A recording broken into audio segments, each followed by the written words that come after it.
Responding to a DoS attack is not something that you want to have to do under duress. Responding to any form of attack is not something you want to do under duress. But particularly DoS, which does require quite a bit of planning, it's the sort of thing you do want to think about well in advance.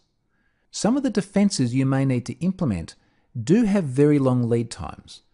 So for example, if you've got on-premise infrastructure and you actually need physical appliances to defend against the attack, that's not something that's going to happen quickly, particularly not if you have to go through procurement processes and then wait for the thing to be delivered. But let's say that you have prepared, that you do have the infrastructure in place, or you have the services available. Do they actually work? Have you tested them? You need to test this just in the same way that you need to test you can actually restore from your backups. Not only do you need some sort of business continuity plan, but you need to actually make sure it works.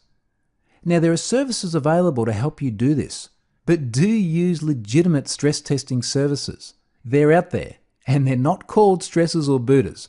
Find a legitimate one and make sure that your DDoS plan actually works. And to that effect, do you have a plan? Have you got some form of crisis management plan? Because when an attack like this happens, you're not going to be able to sit down and have the luxury of time to work it out then. So you need an incident response runbook. Let me give you an example of one of those. This is a denial of service incident response plan, or as it's also known, a runbook, that was prepared by Robert Hansen of White Hat Security. And what I really like about this is it talks through what you need to think about when the incident happens. So for example, look at your inbound alerts. Attempt to make socket connections to the host and see if it's actually responsive. Inspect your firewalls. See what sort of processes are being spawned on web servers. Is the database server still running?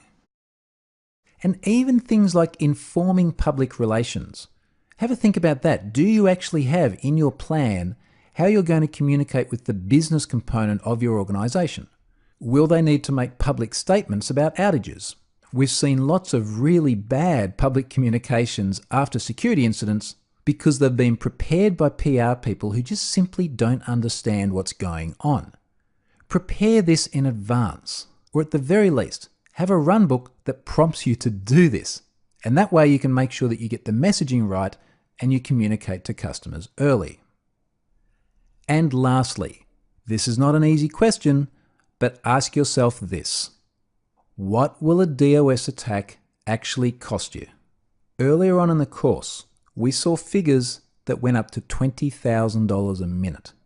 The reason this is an important question for you is because the way you respond and the sort of defenses you can justify are going to depend very much on how important it is to actually keep the service alive. So for example, if it's costing more than $1,000 a minute whilst that DoS attack happens, and that was the minimum cost of the majority of organizations in that Arbor Network survey we looked at, what sort of defenses would a cost of $60,000 an hour justify? That's a very important question, and it's one worth working out up front, because you can't work it out under duress, particularly not if it's costing you $1,000 every single minute. So work this out in advance. It's not an easy thing. Putting a cost on service outage is difficult, but it's important. So do this while you have the luxury of time without the pressure of an active attack. That's everything we're going to cover. Let's move on and summarize the module and indeed the course.